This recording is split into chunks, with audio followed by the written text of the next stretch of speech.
What's going on, guys? It's Cimo. Now today I'm bringing to you another collaborative discussion with Mkohl40 himself. This week we're going to be discussing what do we do beyond the ban list. Now that we have everything out, where do we take this? What kind of decks can we experiment with? And what can we really do with these cards that we've either gotten or gotten removed from the list? So sit back and relax. Part 1's on his channel, Part 2's right here, and I hope you guys enjoy. We gotta get back on topic here. Back to the Banlist discussion. Yeah, Banlist. Cimo, get us back. Alright, so anyway, we Imperial Order. That's where we were. Imperial Order. So no spell cards for the rest of the game. Alright, seems good. Moving along. Yeah. I mean, I thought Konami would have learned that having a card in the game itself that would not allow your opponent to play Yu-Gi-Oh! Didn't we just ban Vanity's Emptiness? Yeah. And then they brought back another card that almost is equally as good as Vanity's. Though I feel like this is their attempt to kind of give us kind of like an anti-Harpies Feather Duster card without giving us the Harpies Feather Duster. You know what I mean? Because Imperial Order checks Twin Twister, checks Cosmic Cyclone. It does, but I feel like Harpies Feather Duster is what checks Paleo in Japan and actually makes, like, even if Harpies Feather Duster is at 1, and even if your chance of drawing it isn't that high, there's at least, there's a card in your deck that you have a chance of getting to get you back in the game. America hates board wipes, man, at least in terms of the back row. Board wipes. I mean, we love our monster board wipes. We can't get enough. Speaking of monster board wipes, though, that Kaiju Slumber 2 definitely hurt a lot. That doesn't do shit. Hey. You shut your whore mouth right now, alright? That's one less board wipe that I have to deal with when I'm playing against the retarded version of Zoo. Right? Oh boy, on top of the other 5 that they're already playing. Hey, you know what? My fun deck that I had sitting in a corner, my Necros Kaiju deck, I lost a Slumber, alright? Lost a Slumber. That's one that I'm gonna have to play fucking an Upstart Goblin now because I lost a fucking Max C too, man. I feel like Kaiju Slumber going to 2 did people a favor because a lot of people were having the struggle of in the side deck if they sided Kaijus, they side 3 Slumber. Yeah, 7 cards is a lot. Yeah, they have to side 4 or 3 Kaiju, but now that Slumber's at 2, you just play 4 Kaiju, and that solves the problem entirely. And now I don't have to feel like an asshole when I've been through 4 Kaijus and I top my second Slumber knowing there's 1 in the deck. Yeah, like, Slumber is just one of the dumbest cards ever printed. You have so much disgust on your face for Slumber. I don't know why. Because it's not only the fact that it's a board wipe, it gives you a 3,300 beater, and then you banish it from your grave to get another Kaiju next turn to out whatever they did on their turn. Nothing wrong with that, man. That is too much for one card to do. I mean, I've said that about a lot of Yu-Gi-Oh cards, but we would always get our way. I feel like Japan put it to 1, and I feel like at 1, it's at least... you have a much smaller chance of getting to it. I feel with it at 2, it's... Oh wait, it's like gonna get the Max C treatment. It's going to 1 next list. It's going to 1 next list. Yeah, you already know. You guys. I guarantee you, we're calling it now. Like just like I called Max C to 1, and everyone called me a fucking moron for it. Like, Max C will never go to fucking 1. Konami's not that stupid. It's okay though because because the Kaiju Slumber special summons, that means you can stop it with Solemn Warning. So you can't stop Regeki with Solemn Warning, but ooh, that is there's true. your counter argument. Though a card to add more to your argument about what Slumber does, it also deck thins you by 2. Exactly. I didn't even get into that. Technically, deck thins you by 3 because then you search a Kaiju on your next turn. Yep, not in the same turn sent to the graveyard though, Cimo. So your math is going to be off by what, 0.05 of a percentile? Because hey, you have your out. In gadgets, that means a lot. The fact that it searches you the best out to anything in the game is just stupid. God, I almost want to make the joke and like you're looking at the new rules that came out recently with the Japan stuff. I'm like, man, I really do want to play me some Winged Dragon or Raw Sphere mode. Those are some really cool Link monsters you have there.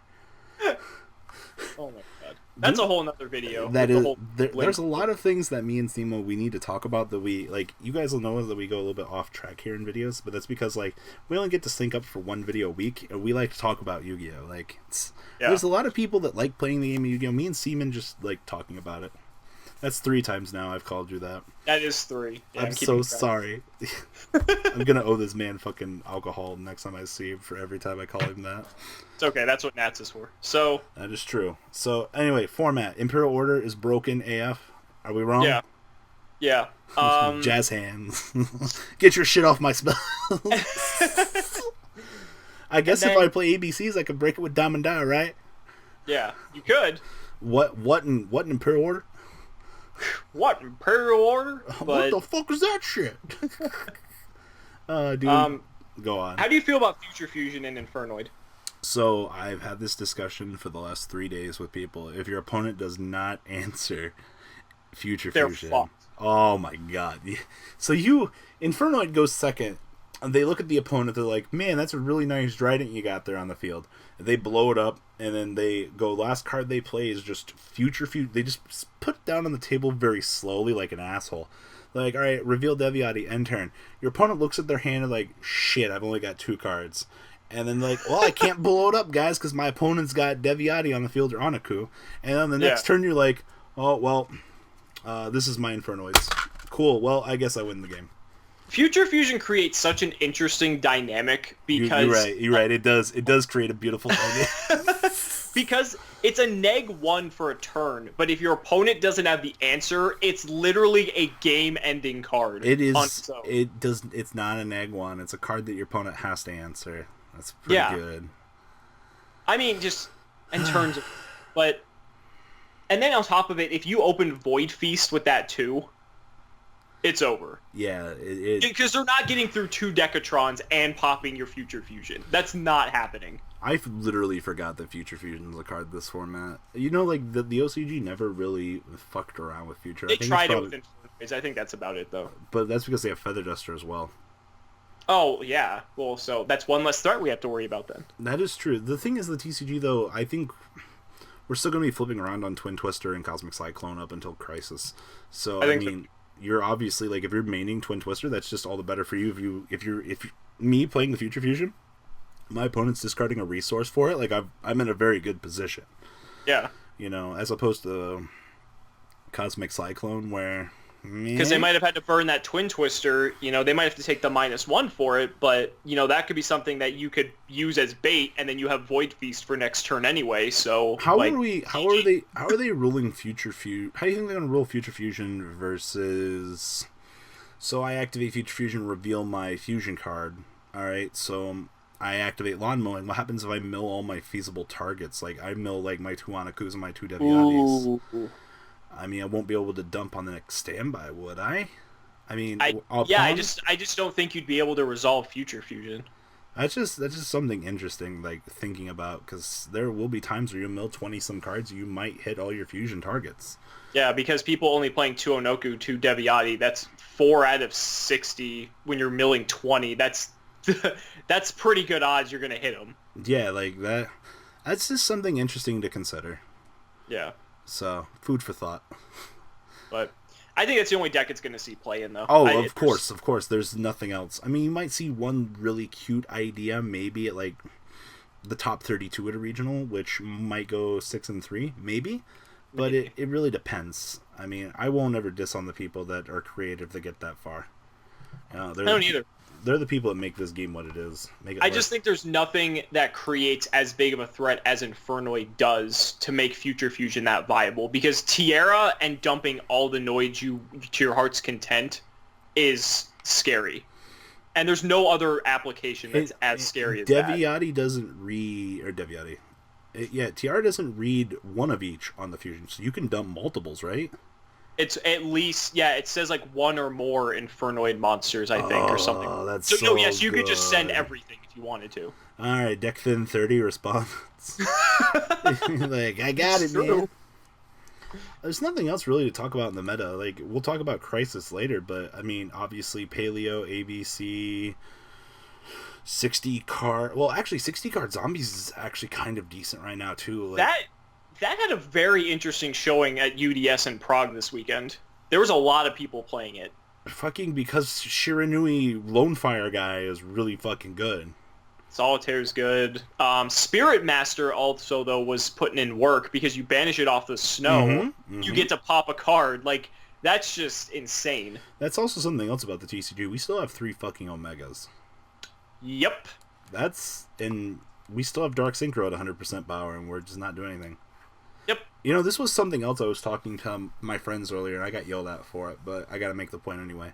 So, Kieran is gone, but Yangzing Metalfoes is still a deck.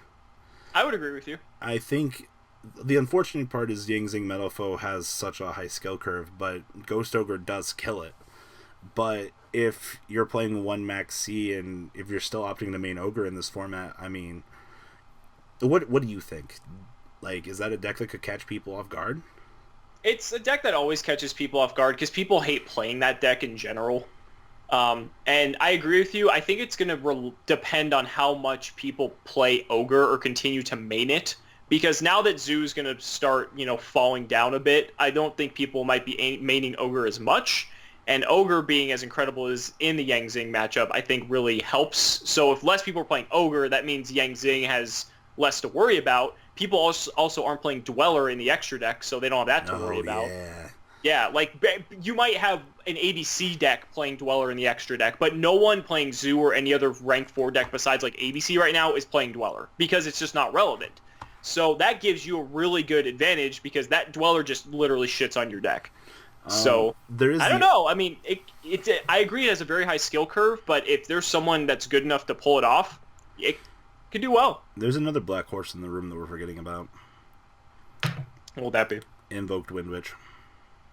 Invoked Windwitch Artifact, yeah. There's also Invoked Zoo, which a lot of people just overlook in general, but Invoked Zoo actually has some +4 combos that end you with Drident, Raijin, Emerald, and you draw 4. Yeah. So and plus the deck just has infinite reuses for invocation, like. What, invocation? And well, like I said, like bringing back up Windwitch, like Maxie's at 1, not getting punished off the Windwitch combo, Exactly. And I mean, how relevant are Kaiju's going to be for the Crystal Wing? I think the biggest thing with Invoked Windwitch Artifact is that it was an anti-meta choice specifically for Zodiac.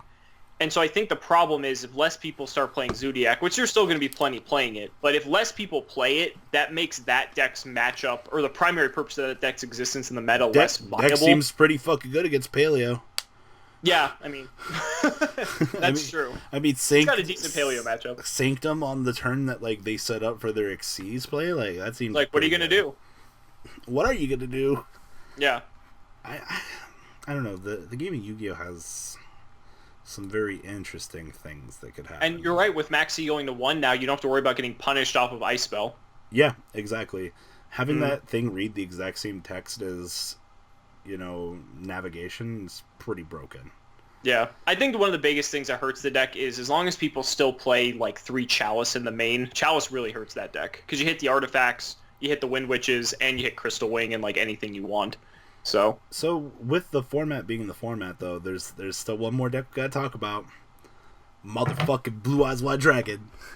Blue Eyes is always it's always gonna be there. It's one of those decks that is like Chaos Max, maybe. Yeah, like even if you don't even go Chaos Max version, you can do normal. Mm-hmm. I don't know, I've been seeing a little bit more talk about Chaos Max. I think a lot of people kept their Blue Eye stuff, and they're like, my Zoo deck is shit now. Time to go back and play it. Well, Invoked Blue Eyes is also a thing as well, and that just gives the deck a lot more plays. Forgot about that. Yeah, because, if you end on your turn with, Spirit Dragon, Makaba, that's pretty good. For some reason, people are still talking about Burning Abyss being a relevant deck. It survived the ban list again. Yeah, but Dante's still at 3. And he can make Invoker for 2 BAs. And it's just one of those that got power creeped. I'm not too worried about it anymore. I think the issue with Burning Abyss is that even though the deck is very recursive and it's kind of the deck that doesn't die, there's a lot of outs for Beatrice now. Yeah. And that was like where the deck's strength was. Oh, you can play Future Fusion and Burning Abyss. But I just feel like with how easy it is to out Beatrice now, I feel like that's where the deck kind of loses its strength. Because, and especially with Whiptail existing in Zodiac, you can just banish everything. So by doing that, you're getting rid of their resources. Like if you banish Seer or banish Beatrice, like they're just fucked. Like they have traps, but that's not going to get them anywhere. So, I mean, we've seen it top like here and there, but I don't know. I just feel like it's just a rogue deck at this point. I'm pulling up the ban list really quick to make sure like nothing outside of like Brionic is going to be super impactful. I don't think Cat does anything. Brionic makes water a little bit more special. Now Brionic and like Lightsworn Shiranui is good too. You can basically clear their board going for an OTK. Fucking Brionic. Isn't Brionic though once per turn? It's once per turn and it's only your opponent's cards now. You can't bounce your own stuff. Let's see. Did Goyo get the errata too? I think Goyo got the errata, and we'll probably get it in the Duelist Saga, which is just shit because they just made it worse. Yeah. With brain control's terrible. Terrible. Future Fusion's terrible. Imperial Order's amazing. It'll be main decked pretty much by everybody, I assume. Yeah. What else got semi-limited? Slumber went or Sang went to 3. Oh, Sangan went to 3. That's the... We were talking. We can talk about. Earlier. You got that one copy of Max C. Just play Metal Foes. Pop your Sangan. Search Max C. Stop. No one. Oh, tour guide. Search for Sangan. Yeah, you could do that. That's what the OCG did. You got me. When Terror Top went to 1, the OCG started playing Terror Top, Tour Guide and Sangan, and they would do plays like that and search Maxi and stuff. And because you have Archfiend Eccentrics as well, you can Tour Guide for that if you already used your Sangan. Dude, we haven't talked about Metal Foes as a deck. Albaboon. Yep. Yeah, but okay, so they lost Kieran, which opens up the innovation window. Yeah. I definitely think Balbaboon's the way to go, though. It just pure Metal Foes with Zoo and Balbaboon. It's so much advantage. The fact you get to shuffle back your counters and cards that you don't want in your hand, and you get to draw more cards, and you get to do Zoo combos if you want. Three counters or 2? That's the question a lot of players are asking. I kind of feel like 3 is correct because I feel like you need to have answers to these board wipes. Like, as long as you can maintain presence on the board, I feel like that's, like, you're going to be able to keep yourself in the game to recover. Anything else we need to talk about? I think we've pretty much covered everything fundamentally. I think we did. Torrential's still not at 2. Even though OCG has it at 3. But I don't know, man. You'll see me over at table 500 trying to play Zoo. I mean, yeah, I think we covered everything though. By next week, I'm sure people will come up with stupid shit that they figured out works. If there's anything that you guys want to see us talk about in future videos, tell us. If we missed anything in this video, tell us. Obviously, we film these a little bit in advance, so we might not know everything that'll happen over the next couple of days. So bear with us. All right, guys. And if you see a video topic you like, thumbs it up so that we know that's what you want. Yep, definitely. And as I said, gambling's on our back burner, and I would love to do a video talking about potential card changes to make things legal again. There's a whole lot of them here. Also, one last food for thought here. Where the fuck is my goddamn Chaos Emperor Dragon Errata? Why the fuck do we not have that yet, Simo? I don't know. I don't even care. The errata's not even that good. Hey.